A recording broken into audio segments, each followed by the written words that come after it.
Thank you for joining us for The Drive Back, the movie podcast where we imitate our favorite thing to do after a movie, which of course is to talk about it on the ride home. I'm Garrett, and as always, I'm joined by my good friend and co-host, Adrian. Hey, how's it going? And today, we're taking a look at another franchise fever. What is a franchise fever, Adrian? Franchise Fever is where we watch all the movies in a single franchise, which we dictate as 3 or more films. Absolutely, and today we've got a big one. I had Adrian chose for me to watch his favorite franchise earlier this year, which was Fast and Furious, and so in return, I brought up one of my favorite franchises, which has to do with Middle-earth, so the 3 Lord of the Rings films and the 3 Hobbit films. So all of this and more coming up on The Drive Back.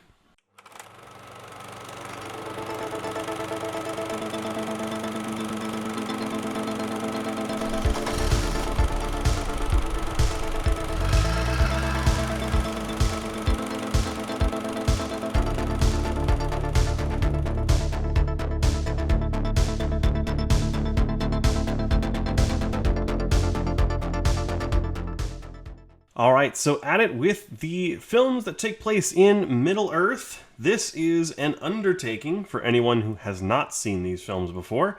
And to make it very clear, I'm assuming you watched the theatrical versions? Yes, and I had seen them before, but never all the way through. It's one of those films, I've talked about this kind of thing for me before, where, I knew enough about it, and I'd seen, so much here and there of it, that I just never felt the need to really watch it, but now I have.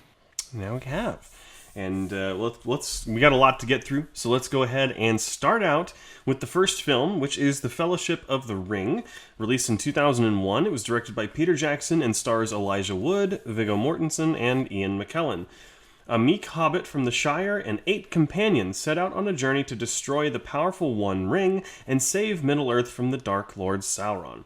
It won 4 Oscars for Best Cinematography, Best Makeup, Best Original Score, and Best Visual Effects, and was nominated for 9 more, including Best Picture, Best Director, Best Supporting Actor for Ian McKellen, Best Adapted Screenplay, Best Art Direction, Best Costume Design, Best Film Editing, Best Original Song, and Best Sound. It is also the 10th highest rated film of all time by fans on IMDb. So that is also important to note. Now, since these are really the first time you're looking at these critically, Adrian, I feel like I want to get your kind of first time impression, similar to how you did with me with Fast and Furious. Sure. So with the first film, with Fellowship of the Ring, what are kind of your general thoughts? It was okay. I think I definitely get all the awards, like the visuals and everything, and some of them still hold up to this day.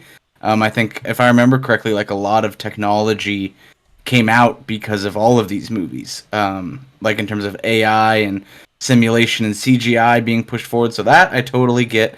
I think the acting is mixed. Without spoiling anything, or I guess we could just it's been out for so long now. We could spoil it, right? Yeah. Yeah, I think Frodo is atrocious. I just do not like that character at all. I probably feel the same way about Frodo as you do about Good Will Hunting. Oh. I just find him so incapable, and one of those people that just continuously does the wrong thing. And so I found that unbearable. I found some of definitely the more, I guess, seasoned actors, Ian McKellen did Gandalf. I thought he did really well, and I thought Aragorn did really good. Boromir did good. Kind of all the main, all the Fellowship companions except for but Frodo, Sam was pretty bummer too. I'll be honest. I guess I don't like hobbits. Maybe. I guess. But that's a telling sign for the Hobbit trilogy. But it's so funny. I love reading fantasy and I love diving into it. So similar to Game of Thrones, people are always like, "This should be right up your alley." But I've just never been able to get into Game of Thrones, and I'm just not able to get into Lord of the Rings. I sat down, I literally had my phone in a different room, and I was excited. I made some popcorn. I was like, "Ooh, we're gonna finally get into this," and I just could not get it. And that's just how it's gonna be. All right. Well, I'm curious to discuss this a little bit more. We'll kind of drop any kind of spoiler warnings. I mean, for at least for the first three films of this episode, a lot of my similar comments are going to be carried throughout. All three of them could be considered masterpieces for me. We could just talk about all three of them as a whole. Well, we got to do the intro for each one at least. But I guess let's. I guess we can go ahead and do that. Because my comments are also the same for pretty much all three of them. Gotcha. Well, let's go ahead and go over the second one then. The second film was The Two Towers, released a year later in 2002, directed by the same director, Peter Jackson, and starring the same cast. While Frodo and Sam edge closer to Mordor with the help of the shifty Gollum, the divided fellowship makes a stand against Sauron's new ally, Saruman, and his hordes of Isengard. It won 2 Oscars for sound editing and visual effects and was nominated for 4 more: Best Picture, Best Art Direction, Best Film Editing, Best Sound. It is the 14th highest rated film of all time on IMDb. And then The Return of the King was released a year later in 2003. Same director, same cast. Gandalf and Aragorn lead the world of men against Sauron's army to draw his gaze from Frodo and Sam as they approach Mount Doom with the One Ring. It won a staggering 11 Oscars, which was every single one that it was nominated for, which is still to this day huge, including, it was Best Picture, Best Director, Best Adapted Screenplay, Best Film Editing, Best Art Direction, Best Costume Design, Best Makeup, Best Original Score, Original Song, Sound Mixing, and Visual Effects, and is the 8th highest rated film on IMDb of all time. So, now that that's all the way, and we can, I think, as you said, both of us have our comments that kind of make it through the entire thing. Well, and I think that's because, they are a trilogy. They directly pick up one after the other. There is no real separation. It really between is one story. Yeah. Yeah. There's not and there's aside from the beginning, I don't think there's any, time jumps.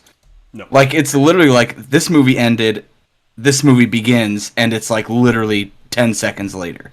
Yes, and the movie also does gloss over a lot of the time. I mean, it's been a while since I've read the books, but I know the books take place over 40 years or something like that. I could be completely wrong. Yeah. But it's a long. I haven't read them, but I had a bunch of friends that did, and they said that the books are chronically wise very long. Yeah, and the one thing that the films do is they emphasize kind of action and obviously the visual over the written history and the lore and language, which language is a big part of Lord of the Rings, even the films, but as far as you go with the book, it's you actually have written Sindarin in the book. So it's... Or Elvish is literally a whole chapter in Elvish. Well, that's Sindarin. Sindarin is the Elvish there you language. go. Yeah. See, so I knew it. Sure. But so let's go ahead, I guess, before we kind of dive into your critiques for the entire trilogy, let's kind of go over the positive things, right? Because we're a podcast about being positive for as much as we can. So what were you think are the true highlights of the trilogy for you? True highlights, just overall, are CGI. I think very, very strong. It definitely, there's some weird parts where it doesn't look bad, but you can just tell that it was done with old technology. Or done practically, which is almost a better thing. I feel like there's a lot of practical stuff in this movie that just looks really good, the makeup and the costume design and stuff. Looks fantastic. I think it's absolutely incredible. The acting, for the most part, I totally get why it won awards. I think a lot of the actors and actresses are very strong, and were strong before coming into this movie. I think there's a lot of pretty well-known actors. This kind of is one of those super Avengers team-ups of actors for these movies. I think it's one of those things like Star Wars where everybody just wants to be in it at some point. I just want to be any character, and I'm very famous, but just make me an elf in the battle. True. It kind of feels that way. There's just such a conglomerate of huge names in it, and still are huge to this day.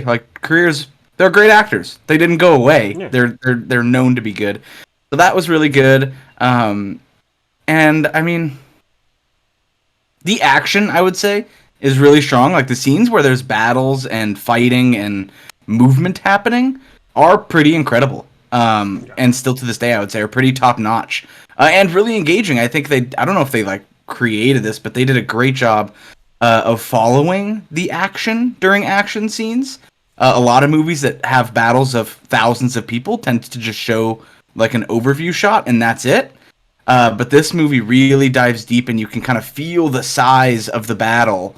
And it's not like one person's only fighting one person in the middle of 7,000 people. It's like they're fighting 100 people at once, kind of thing. Oh, yeah. And it feels that way. It feels really real. So that's another positive. Is the action is spot on. I think the story. To jump to my one negative, which is my largest thing, is I think where these films really struggle is when it's trying to tell me the story. I just do not find it engaging enough. I find it very predictable in a sense. Like I get it. Like maybe it's because I've seen it before, I guess. But I think that's where it loses me in all those slow moments, and I mean, it just doesn't keep me. It just doesn't. It's almost one of those things where, like, the story is, I mean, it's an older book that it is based off of, and it is kind of like the hero's journey. Obviously, it's that kind of tried and true concept. I think it's what the characters is what's really supposed to carry it from scene to scene, from moment to moment. At least that's what it does for me, because the characters, like, I fall in love with them, even the ones that you're not necessarily are into. I do agree, like, Frodo is not the most exciting or engaging of lead characters, but I would say he's one of a few lead characters. I wouldn't say he's, like, the main character by any stretch. But even though he has his problems, I feel like, he's not supposed to be this ubermensch character, right? Totally. He has flaws and stuff, and maybe, he doesn't make the right decisions. But I think he only has flaws. Yeah, I don't think there's. There was no redeeming quality for that character. I don't think he made every wrong choice when a decision was due. Well, like to be fair, he was in possession of the ring, which was influencing him to get the ring back to Sauron. So in making bad decisions, probably because there was some sort of influence there. Never know. No, I got that, but as a viewer watching it, to me it was almost like a Gilligan's Island thing.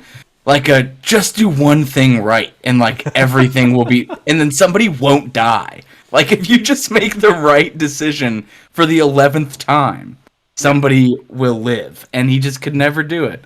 Well, it lends more into the theory that I always love to get into, which is that Sam is the true hero because he's the one that makes all the right decisions. I'd agree with you, actually. Yeah. Much better character overall. I think his acting was like okay, but the character was way better than Frodo. No, yeah, like everyone loves Sam. Like, Sam, oh really? Okay. Yeah. It's like one of those things where it's like, yeah, Sam's like the real main character. Like, Frodo didn't choose to do it. Like, he was thrust into doing it. So like, and Sam didn't really choose either. Well, he does when Frodo tries to abandon everyone. And go by himself. Yeah, he chooses to be with him because he made the promise. He's like, I promised to Gandalf I would see it through to the end with you. So, like, that's also just true friendship. And, people have tried saying that there's some sort of, like, queer romance there. But it's like, it doesn't have to be. But I can see why you think so. I think Sam was more into the spider than he was Frodo. He's definitely into Shelob, which is a sequence that I still have trouble watching. Oh, yeah, you have arachnophobia. That's right. Yeah, huge. So, I mean, Shelob isn't too bad because it's not like the most realistic looking spider. The proportions are all different, but still have trouble watching that. Yeah. So going back to the battle sequences, I think for anyone who hasn't seen the films, or if you have, obviously the standouts are the Battle of Helm's Deep, which is in the Two Towers, which is the rainfall fight at the Rohan outpost, which is just incredible.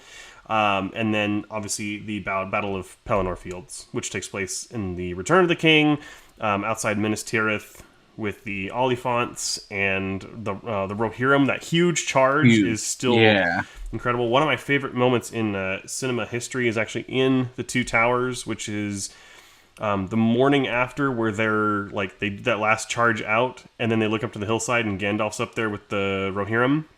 Oh, and it's like looking over, And the music that plays as they're going down, oh my god, it brings tears to my eye every single time. It's so beautifully done. Yeah, the action is incredible, and I actually know, I think it was the Two Towers battle. Twin Towers battle is a much different thing. That's a documentary. the two towers, the battle, I believe that's kind of what I was referring to.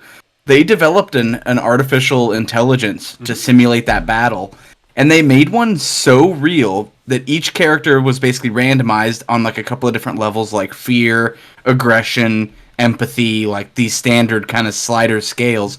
But it was so realistic that when they just ran it for the first time, some soldiers understood the insurmountable odds they were against and ran away.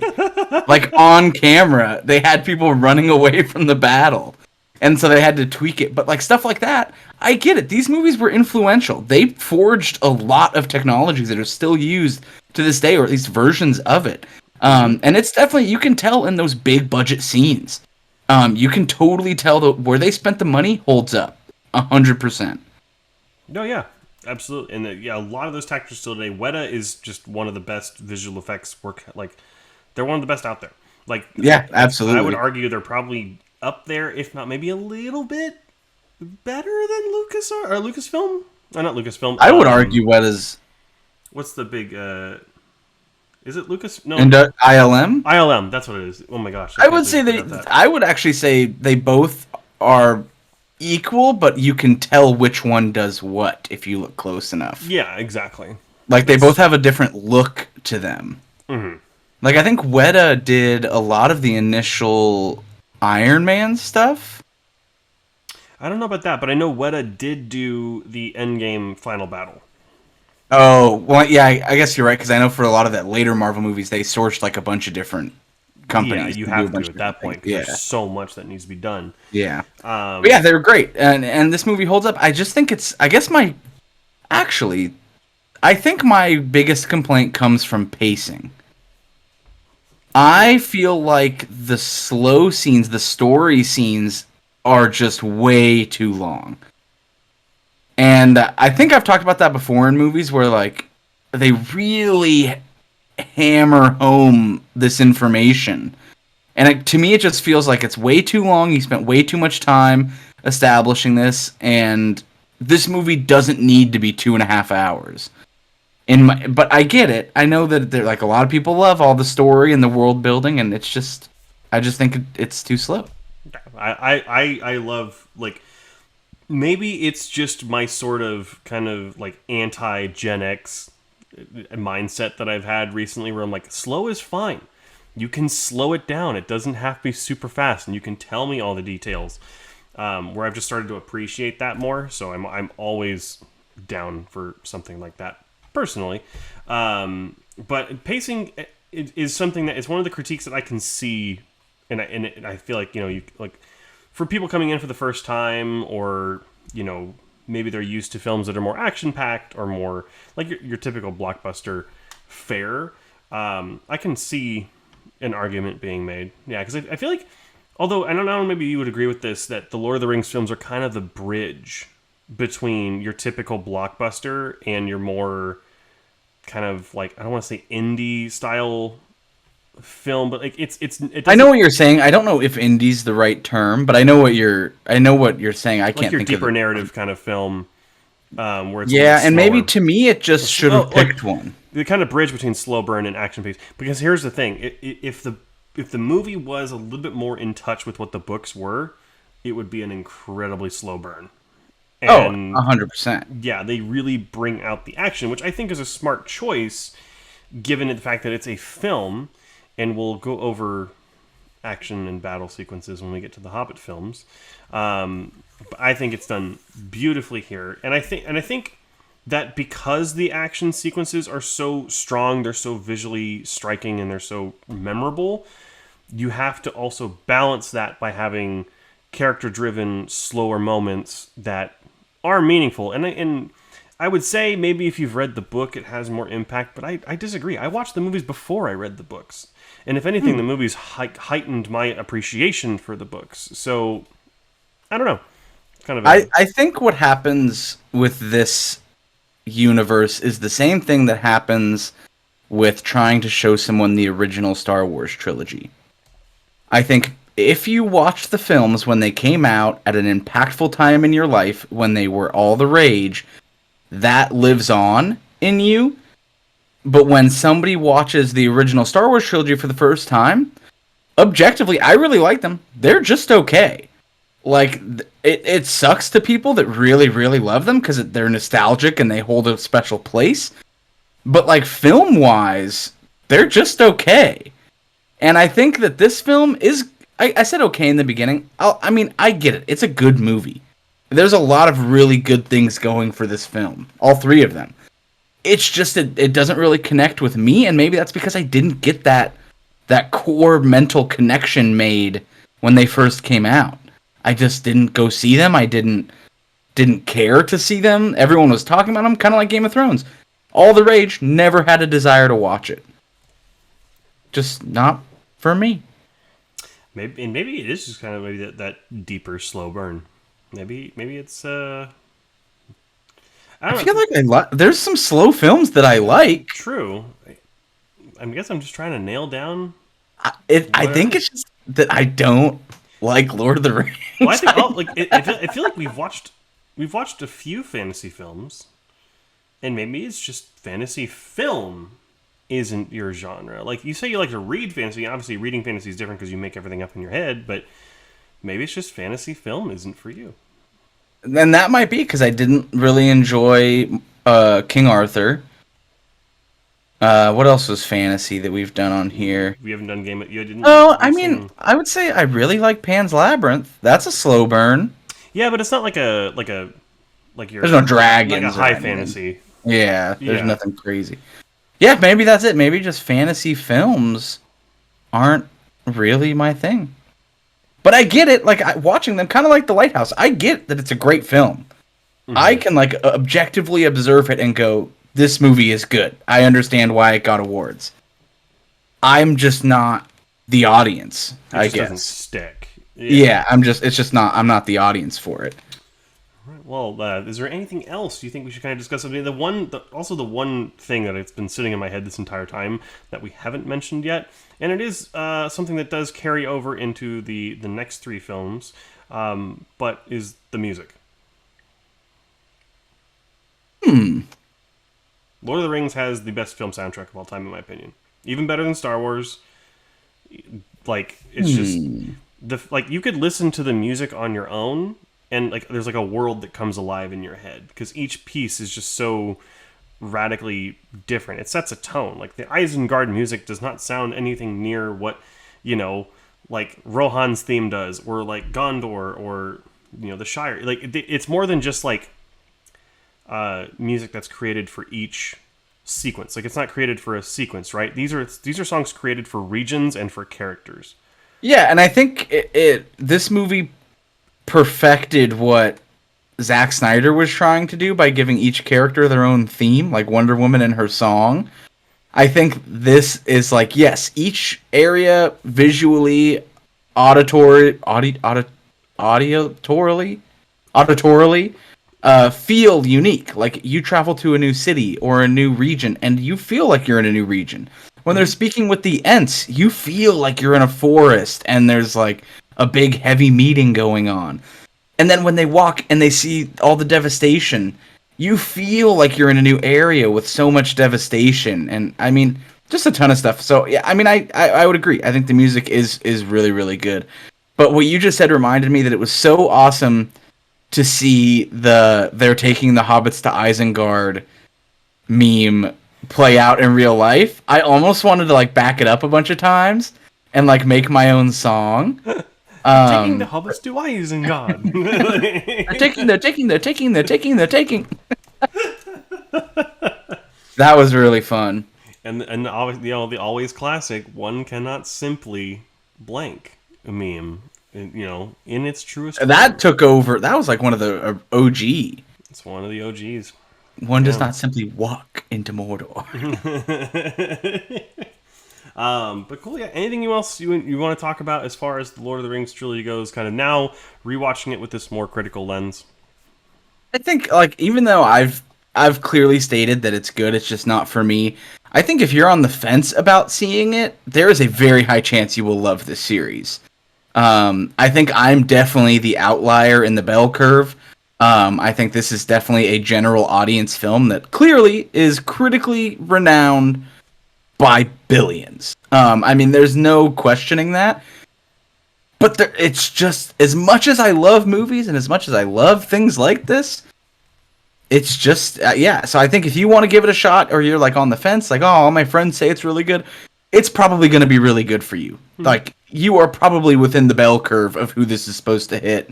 And you're going to love it. And it'll be your new favorite series, and you'll show your family and your children and your grandchildren.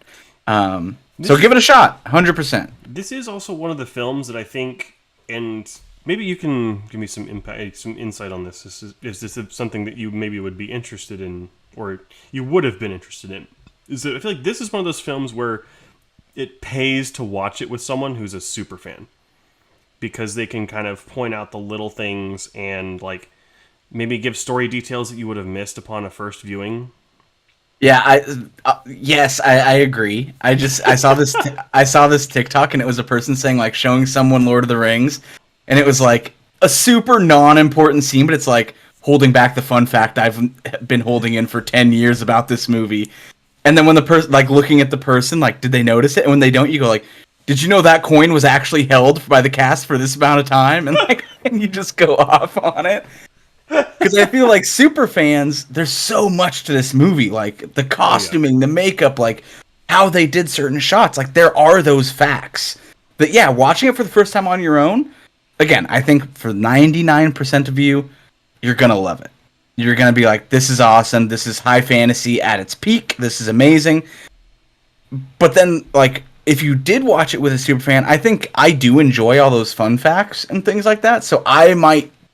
The 1% might get more out of it if you watched with fun facts, or like watched some sort of version that highlighted all that stuff. I'm not specifically talking about like fun facts, like filming stuff. I'm more like, story things, like universe things, like in-world explanations. I mean, as much as the kind of filming fun facts, I guess. But, But the plot is pretty straightforward. But I think, saying like, especially if you don't watch them back to back, having somebody that can like call out what happened the last movie, or like why they're here, or what they're doing here, or who sent the eagles, who sent those eagles to pick them up? It's implied, but you didn't tell me. and for the little group of you out there who just think it's a movie about walking, I'm sorry, you're just objectively wrong. Like, there's so much more to it. It's a movie about a walk, and then the largest battles you've ever seen happen along the way, and then they walk some more, and then another large battle happens, and then they walk some more. And then a lot of emotional stuff. Anyhow, but let's go ahead and wrap up for the Lord of the Rings trilogy before we dive into The Hobbit, because I feel like The Hobbit is going to have some more interesting discussion. So, Adrian, what... So I'm guessing we gave final scores for each one, like I did. What was the score you gave, and I guess your final thoughts for The Fellowship of the Ring? My final thoughts for the first movie are, I think it does a great job setting up a world. I think that's often difficult to do in films. And yeah, it does a good job defining who the characters are. Again, arguably, it's a good movie on paper. Like, it hits all the boxes. It does a good job with all that stuff. Just not for me. So because of all that, I gave it an 81. Wow, okay. It's actually higher than I thought you would give. I'm not going to take away too much, because I get that it's a good movie. Like, I don't want to steer people wrong in, like, this is a terrible film. It's still critically, like, awesome. It's just not for me. As far as Fellowship of the Ring, I said that it's an incredible start, breathing life and character into a world that feels so alive through its perfect music, awesome visual effects, and brilliant acting. I gave Fellowship of the Ring a 99. So, go ahead and give it that. Now, for the Two Towers. I'm guessing it was pretty much the same thoughts. Same feedback, but I gave this one an 82. Okay. Because of the wizard fight and how absolutely ridiculous it looked. I gave it more points because I thought it was super fun. And I liked to see magic used that wasn't dumb. Yeah. In the sense that, like, I feel like this movie easily could have made magic, like, glowing purple or done like something really weird about magic usage. But this one was just like, no, it's just magic. Just there. Yeah. Yeah, and it works and it exists. So I really liked that. Gotcha. So the Two Towers, I said, ramps up in scope and in its battles, but its character moments are still the true things that you remember later on. I gave the Two Towers a 98. So, Nice. so we kind of, you went 1 point up, I went 1 point down. All right, but then Return of the King is the final film. I'm guessing you had the same kind of thoughts. Yep.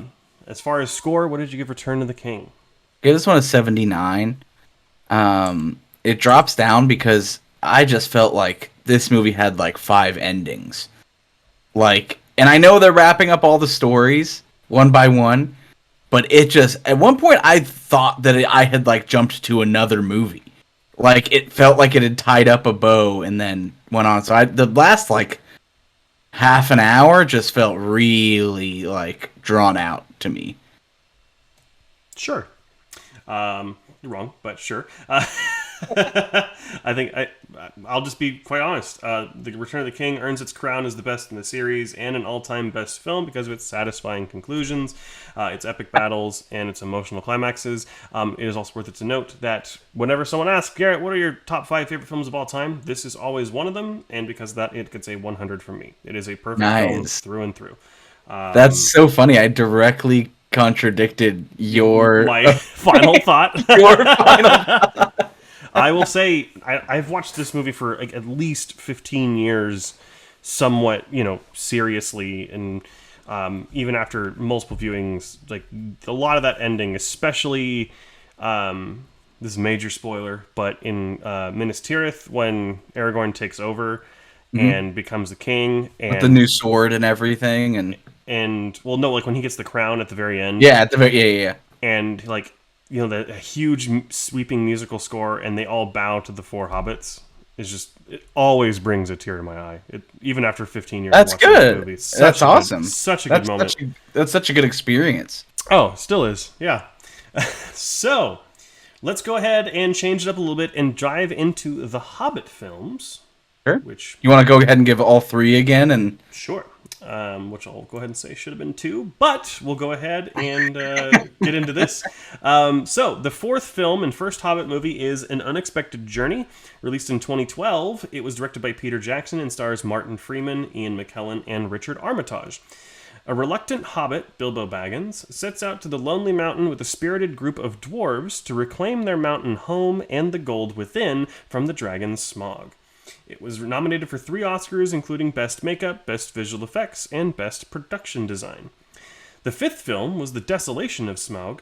Released in 2013, it was directed by the same director and has the same cast. The dwarves, along with Bilbo Baggins and Gandalf, continue their quest to reclaim Erebor, their homeland, from Smaug. It was nominated for 3 Oscars, including Best Visual Effects, Best Sound Mixing, and Best Sound Editing. And finally, the 6th film is The Battle of the Five Armies. Released in 2014, it was directed by the same director and has the same cast. Bilbo and company are forced to engage in a war against an array of factions and keep the Lonely Mountain from falling into the hands of a rising darkness. It was nominated for 1 Oscar for Best Sound Editing. You can tell from the severe lack of Oscar nominations for those last 3 that it may take a quality dip, which I would agree and disagree with. And I guess I'll go ahead and say, as a fan of the original trilogy, obviously, I just made that love very clear. These movies are not completely disappointing, but they are still fun films. And as I kind of mentioned earlier, I don't think it needed to be 3 films. This should have been cut to 2. I think it runs into the same problem that the new Harry Potters are running into, which is like, you just don't have enough source material to fill out 3 full films. I get splitting it into 2, but it really, just as a whole, this one, without spoiling anything yet, really drags some stuff out at times. Yes. Or like just really made it like, okay, we're still talking about this for like 20 minutes. Like, okay. I I 100% agree. It has pacing issues, especially the first film has some pacing issues. The first 30 minutes is a little kind of rough, but once you actually start getting out onto the journey, it does pick up. I don't know, right away, I would say. I feel like it picked up pretty. I guess once they start going, I guess. Yeah. And they're like on the mountains and then that whole thing. Yeah. There is one thing I do want to bring up, though, that all three of these films have. And it seems that they have a weird filter on them compared to the original three. It's like this like colorful, kind of cloudy almost texture. I would completely agree. Or filter on the film. And when you watch it now on HBO Max or wherever you're watching it, Blu-ray, 4K, whatever, it looks a little weird. I will say that I do have a fonder memory of watching these when they came out in theaters because they gave you the option of seeing the film in 48 frames per second, which made it look incredible. It was one of the best looking films I'd ever seen when it was in 48 frames. It's a little jarring, but it looked beautiful. Now it looks a little weird. So a story about when I first went to go see this first film in theaters with an ex-girlfriend. I doubt she would ever listen to this, but you know who you are. We went to go see it at a theater that offered 48 films in 4K, or 48 frames in 4K at the theater. Mm-hmm. And it was kind of like when 4K was like brand new. It was like just coming out. That's kind of what this whole film came out in, was that like bubble burst of technology. Mm-hmm. And we went to see it, and I was really excited about it. And we sat down, and the first scene with the wolves, or the wargs, what are they? Mm-hmm. The wargs.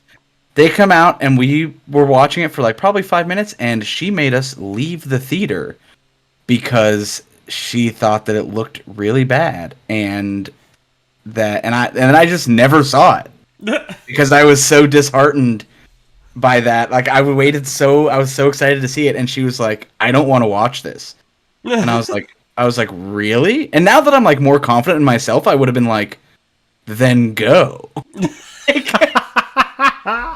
But because like clearly that wasn't the person. Like I love movies, so clearly that's not the right person. But like at the time, it was like, okay, I guess we'll leave the theater and get a refund. But yeah, it was jarring, but it was also again kind of that pushing technology, as this franchise always is known for. Is just like Star Wars, pushing that boundary, finding new ways to do things. And yeah, I agree, it looks great, but it does have a weird like glossy filter over it. Yeah, which is a little weird. You do get used to it after a while, but it's a little off at first. Especially if coming from the original. Yes. And like jumping into this, you're like, why does this look like a different universe? Like it looks even though really it's the same different. Director and the same, a lot of the same cast. Everything, yeah. For no reason. But one thing that this film also does is, while it's really impressive, it's very reliant on visual effects. Yeah, way fewer practical stuff. Which is really disheartening because that's what a lot of what made the first three films so great, was that it was a lot more practical than you would have expected. However, the fact that they made a lot of the orcs visual effects, like, again, they look really good. Yeah. But it's just kind of like, why couldn't this have been done with makeup? And I really do think that may have been a studio decision to put more visual effects into it and less practical. It was also kind of like, if you look at a lot of the behind the scenes stuff for The Hobbit, it's a lot of green screen sets, which is kind of sad as well. But again, it looks good. It just doesn't like feel as real. It loses that grounded feeling. Like, yeah, they got all the shadows right and they get all the impacts right, but it's still not real. Yeah. And especially growing up in this age, like, the audience can tell. I feel like if you showed it to an older audience, they'd be like, did this really happen? But to a younger audience who can like pick that stuff apart, you can tell that it's all CGI for sure. A little bit of the Uncanny Valley type stuff here and there, which I don't usually feel. I like, people like to make fun of like Tarkin in Rogue One all the time, but I think that's one of the best CG characters I've ever seen. So like, I don't know, maybe I'm kind of one of those very interesting. Yeah, I think it's incredible. But speaking of visual effects, there's one major thing we need to talk about. One of the best parts of this entire trilogy, and that is Smaug. Oh, yeah. Played by Benedict Cumberbatch. The single best dragon ever put on film. I'm sorry, Toothless. Smaug would completely screw you up. The entire sequence that takes place inside of Erebor between Bilbo and Smaug, straight out of the book, is just flawless. It is incredible. And it looks incredible, and Benedict Cumberbatch's performance brings Smaug to life like insane. It is absolutely crazy how real it feels and how alive everything is. Incredible. And then the whole the gold scene where he breaks out and he flies away and there's gold like flying off of him. Incredible CGI. Insane. So good.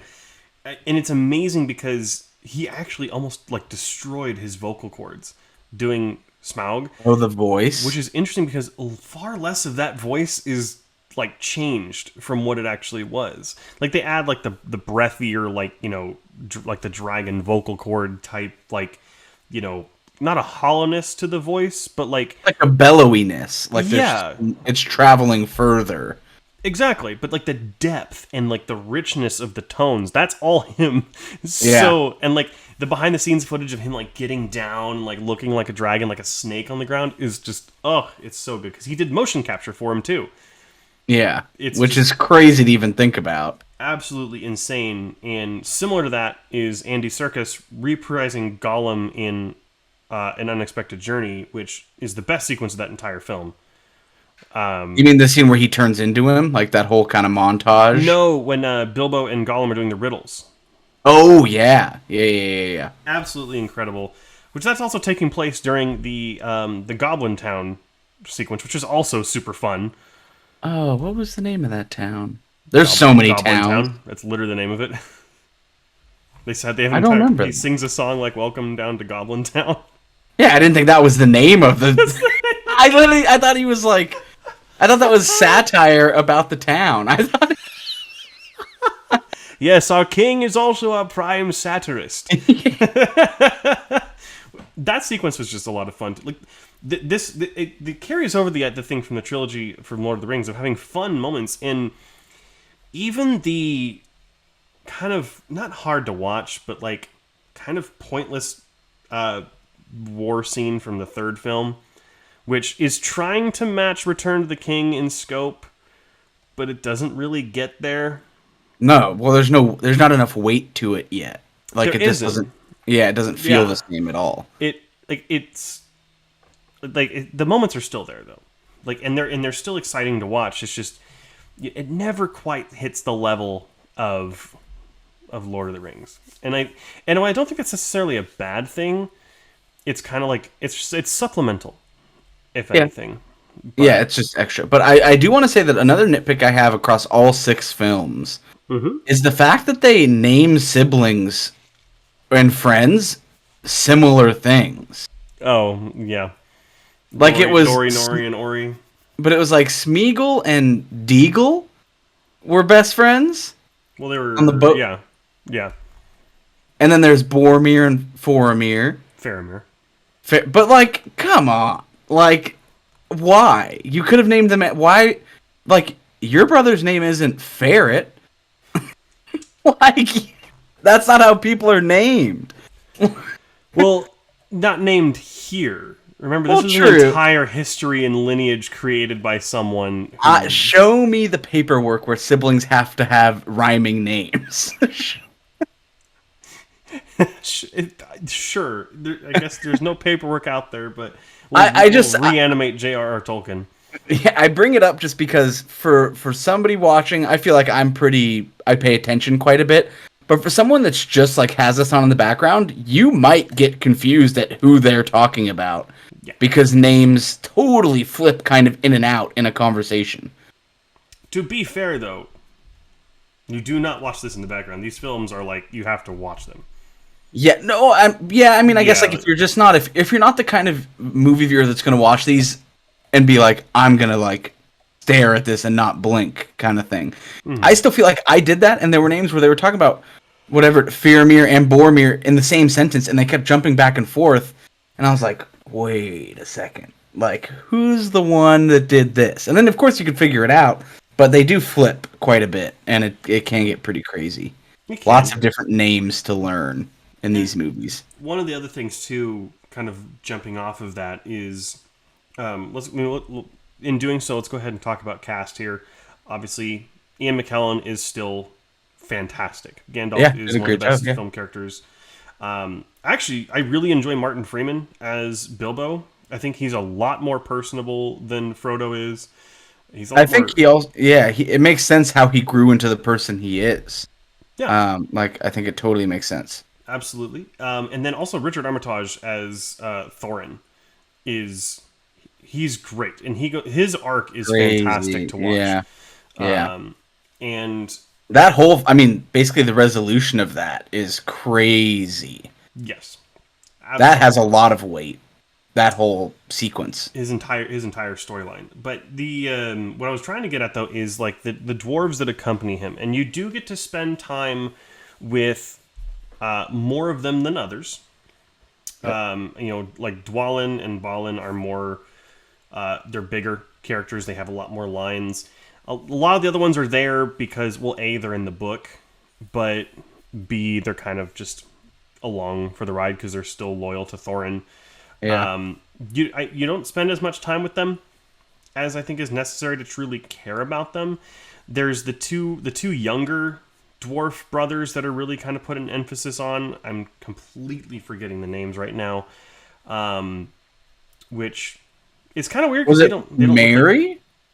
No, Mary and Pippin are from Lord of the Rings. Okay. I think it's like Finn, not Finn. Oh my gosh, I'm gonna get roasted for this one. I'm such a fan. It's the two younger ones that, like, one of them ends up falling in love with the elf girl, which Toriel is not even in the book. She's a completely made up character for this film. Well, neither is Legolas, right? Legolas is in the books. No, he's in the regular books, but he's not in the Hobbit. He might not be in the Hobbit. It's been a while since I've read the Hobbit, but are you thinking of Balin and Dwalin? Yes, Dwalin and Balin. Another pair of names for no reason. Well, you know what? It's like those families that choose to name all their kids with the same starting letter. Hate it. It's so annoying. My mom and dad wanted to do that too. Don't do that. But I get the casting here is, I would say, for the most part, better. It's just I don't think you spend enough time with characters to really care about some of them, and primarily some of the dwarf party. Did we get extended editions? Oh yes. Are they also like 3.5 hours long? Something like that. I haven't seen the extended editions for this, actually. I've only That's seen the something I'd be interested in, just to see how if they use that to flesh out the characters more. Mm-hmm. Because I definitely think this movie needs it. I feel like you got enough of it, sufficient amounts in the first three. But in this trilogy, I definitely feel like there were characters, like you just said, where you're like they either die or something happens to them, but you're like, what? Okay. Like, what were you doing here? Yeah, like, you didn't have to come on this adventure. Exactly, yeah. And something that's actually really funny is that our two I would say two of the main dwarves, which are Thorin and Dwalin, which is Richard Armitage and Graham McTavish, are actually the two main actors of my favorite Netflix show of all time, which is Castlevania. I did not know that. Richard Armitage plays Trevor Belmont, and Graham McTavish plays Dracula. So, wow, yeah, that's really pretty cool. I did want to point out too, one of my probably my most favorite scene is the barrels down the river scene. I think just like staging wise and execution wise, that entire sequence is pretty outstanding. Mm-hmm. It's like a battle between three different people or three different groups of people happening while one group is floating down a very quick moving river in floating whiskey wine barrels. Mm-hmm. And then there's floor fighting and barrel fighting and bridge fighting. like all while you're moving downwards. And I just think, yeah, execution wise, that was pretty outstanding. Yeah, it's a lot of fun. I remember first seeing it in theaters. I was like, really? Is this what Lord of the Rings has turned into? And then like now I kind of watch it. I'm like, okay, this is pretty sweet. Okay, it's more like technically they were showing off. Like, oh, you yeah. guys want to see a super cool scene? Here you go. Yeah, and that's really what these films come down to, is we have the technical know-how now to present this vision as close to what Tolkien would have maybe had it look like if he were still alive. Which we'll see if that carries over for Amazon's TV show next year. We got the Game of Thrones people behind it, so Well, we'll see. But anyhow, anything else you want to talk about with the Hobbit movies before we move on? I mean, I would say objectively they are not as good as the original trilogy. Yes. But I still think they have space for their own. Like, I still think they will go down, and I think they have gone down as something that is on the level with Lord of the Rings. Like, you still need to watch them if you're going to watch them. And they're not bad, they're just not as good. That's the best way of saying it, yeah. They're still great movies and technically good, but like you can kind of tell by the accolades that you went through, they're just not on that level. Yes. Like, they're not Oscar sweeping or Academy Award win sweeps. But it's a lot of movies that are great movies, and that's kind of where all three of these fall into, except the last one. I have a bone to pick with the last one. Which is The Five Armies. Yeah. Oh, what my bone is? That it sucked. I hated that. I thought that was by far the most tedious, over-the-top, unnecessary movie I think that ever could have been made. I think they could have just wrapped up the second one with like an extra 20 minutes. With the Battle of Lake Town. And put that whole battle in there, and then we would have been like, oh, that was a great movie. Instead of giving us another 3-hour film. Which building up to that same thing. The Battle of the Five Armies is the shortest of the three. Oh, really? Well, see, it felt the longest. Exactly, that's the issue. It feels so much longer. It feels so tedious. I mean, yeah, I would say the entire Battle of the Five Armies, quote unquote, feels completely unnecessary here. It's not even in The Hobbit, as far as I know. I think it's a later book, and again, I'm no expert. Please do not take this as a complete fact. I don't even think Bilbo was there during it, if it happened. No. I think it's just this kind of larger thing to like tie it into the Lord of the Rings, because the rise of Sauron again, which. Speaking of which, the sequence with Galadriel and Saruman and Gandalf and I can never remember his name, Hugo Weaving's character. But when they go up there to save Gandalf and they encounter Sauron in like the most potent spirit form, Elrond, yes. Yes, that whole scene is crazy. That sequence is so cool. And that's also Cumberbatch doing the voice of Sauron as well. Oh, really? Yeah, doing black speech, which is so cool. That's really cool. And I loved the whole like final death scene. Like, I thought all that stuff was really good. Like the death for a death kind of thing. Yeah. I thought that whole ending was well deserved and it paid off, but the third movie itself does not pay off. Yeah. It has its moments, but it didn't need to be a whole film. It feels unnecessary. I would have rather watched like a 3.5-hour second movie and had it feel more like one cohesive story than have it drawn out so extensively in the third one. So I would say maybe cut down a little bit of the unnecessary stuff in the first movie, inject more of the second film into there, really spend a lot of time with Smaug and Erebor in the second film and end it with the battle. But it's been almost 10 years since the first movie came out, so there's not a lot we can say about it. But this is also, I forgot, this is the 20th anniversary of Fellowship of the Ring is in December. Oh, are we getting a box set?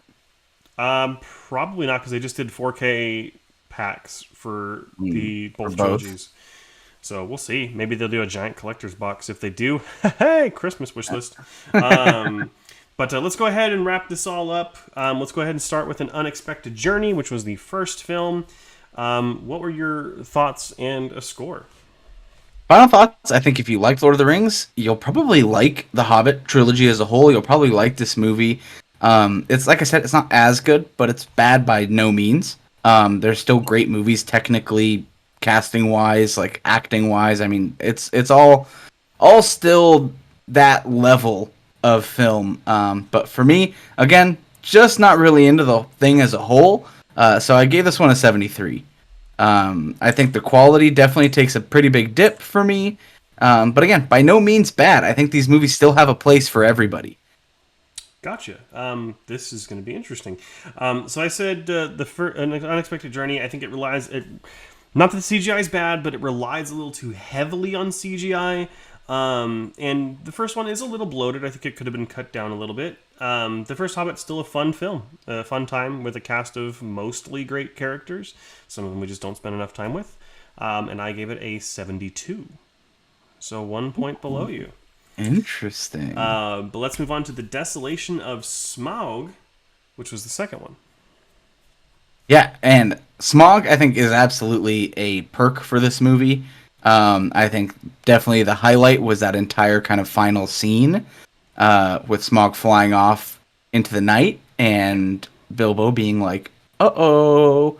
That last stinger, because I remember Yeah. I watched all these in theaters, and then when he just goes, "What have we done?" and then it just goes, because we saw this in IMAX, that last bass drum hit and then cut to black was like, holy crap. And then you're like, oh wait, we have to go to another movie next year.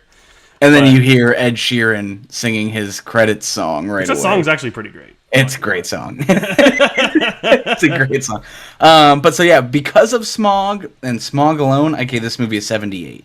I think this one comes the closest to any of the original in terms of what I could possibly give as like a Lord of the Rings akin film. I think this one comes the closest to the sun on that one. So that is my score. Gotcha. I think that The Desolation of Smog is a much better film than the other two, due to its, due to the incredible performances from Benedict Cumberbatch and Martin Freeman. I feel like stepped up in this one quite a bit, even though they filmed them all at the same time. And there's like this weird, not a weird because it was good, but like this sense of dread that just kind of permeated throughout the movie. Like there's something going on in the background that we don't know about. Yeah. And because of that, and just literally because of the last hour and everything having to do with Smaug and Erebor, I gave this film an 82. I think it's definitely stronger than the other two. But let's go ahead and wrap it up with the Battle of the Five Armies, which we'll see what you give this one. I gave this movie a 68. I feel like I feel like it had its stingers and it had its moments, but I just don't think it was needed to wrap up this story. I think they could have wrapped it up in the second one with a little bit more footage, and a little bit better storytelling. I think this whole film was mostly unnecessary, save for maybe 5% of it. It could have been an after credits scene, is what it kind of felt like for me. Like it just really didn't. Most of it, 95% of it, just didn't do anything for me. And I don't even think it was technically pushing boundaries. Like I don't think the battle was like doing anything crazy. I think it was just kind of resting on its own laurels and just existing as this extra film. So aside from some cool visuals, even then, I don't think they were pushing anything. Like it wasn't. It was more like moments that are like, oh, that's cool. Like, the dwarves going to go fight the enemy that comes out, and all of a sudden the elves jump over them and start helping them. Like that was cool looking. And then like the rock eating worms that come out of the ground, that was cool. Yeah, cool. But again, it's those moments that are happening in the midst of you going, okay, is this necessary? Like, why? Yeah, and then it's literally like exactly the way you said it is how it feels. Where you're like, this is pretty unneeded. Oh, that's cool. But I don't understand why. Like this is like it's literally those like brief moments. Yeah, and it is worth it to note, I think it's a pretty well-known story, that this was originally supposed to be 2 films. Oh. And the studio, as soon as production began, said, make it 3. So it was a money decision then. It was purely a money decision, yeah.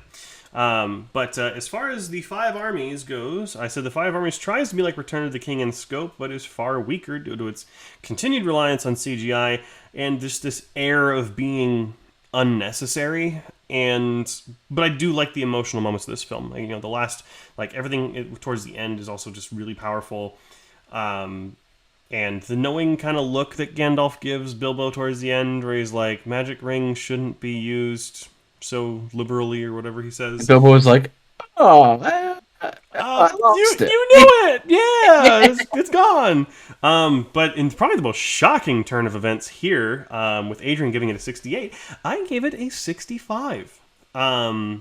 Again, just a little unnecessary, but it's still a fun enough time that, like, I would so much rather watch this than Jupiter Ascending or, any other of the weaker films we've watched 100%. over the last couple of, weeks. But, well, cool. That's going to bring us to an end for Middle-earth. I'm glad you finally took another look at it. And honestly, looking at the scores here, I'm kind of amazed that they weren't, lower. I mean, we always we always joke around about, movies being boring, but I'm glad you were able to kind of see. I've never said I hated them. Oh yeah. I've always just said that they're just not my cup of tea. So yeah, I feel like that's what happened. Totally fair. But let's go ahead. Oh, one thing that could have made this way better for me, and I'm actually not joking. It's gonna sound like I'm joking, but I'm actually not. I feel like Judy Dench could have been an asset to one of these films. And I'm not joking. I feel like there was so much potential for her to be like an old elf queen or like someone, and it would have worked super well. And I'm bummed that she wasn't in it. I can see her as like an older Hobbit woman. I don't think I can see her as like a regal, beautiful elven queen. Oh. And here's the roast of Judy Dench, hosted by Garrett. I mean, like, when you look at elves, like Evangeline Lilly, great pick. Lee Pace, Liv Tyler, Kate Blanchett, like, and Orlando Bloom, Lee Pace, who's incredible as Thranduil. We forgot even to bring him up. Like, they're all just gorgeous looking humans, And maybe when Judi Dench was younger, sure. Maybe. Well, we know Adrian's crush for Judi Dench is confirmed here on the podcast. Sorry, Cassidy. But she knows. She knows. It's all good. She gets Mark Ruffalo, you get Judi Dench, right? That's how it works. Different ages, but same thing. Yeah. But that's going to bring it to an end for the Middle-earth franchise fever. Adrian, if any of those wandering Fellowship members out there want to know where to find the beacons, these are some deep cuts into Lord of the Rings here, where can they find us? The Drive Back Podcast anywhere. The Drive Back Podcast on Apple Podcasts, Spotify, Stitcher, all those good stuff. You'll find us there. Make sure to follow. We post every Monday. If you want to talk to us on social media, we are at the Drive Back Podcast on Instagram mainly. We love to post every time we have a new episode there, and we like to see some comments from the fans and kind of chat it up regarding what people's thoughts are on the movies. And then if you are looking at us right now, then you are here on YouTube. So go ahead and subscribe and hit the like button and make sure to hit the bell. We do post every Monday a new episode. That is absolutely correct. And as of the time of making this, Adrian still doesn't have his blog, so he can put some stuff on there, but I do. You can go to GarrettO'KeefeFilm.blogspot.com for any kind of new release reviews and these weekly catch-ups where I talk about everything we've watched during the course of a week, which this week is mostly going to be Lord of the Rings and one other film. So you can check that out. It will be posted on Monday as well. Other than that, next week... I'm trying to remember actually what we're doing for next week because I haven't looked at the schedule in a while. Next week, we're going to have our Halloween show. Yes, we are going to be taking a look at, well, I guess a classic horror film that was suggested by one of our friends of the show who is a horror expert, Miss Nadia. She has suggested that we watch Killer Clowns from Outer Space, which neither of us have seen. No. So we'll be watching that one for you. Looks like you're going to have to rent it if you want to watch it along with us. But everything I hear about it seems like it's going to be worth the time. So we'll definitely see if Nice. it's worth it. Thank you guys so much for watching. Thank you so much for listening. Make sure to follow us on all social media for updates when we go live. And we will see you guys next time on The Drive Back. Thank you for listening to this episode of The Drive Back. Make sure to be on the lookout for new episodes every Monday, and make sure to follow us on social media.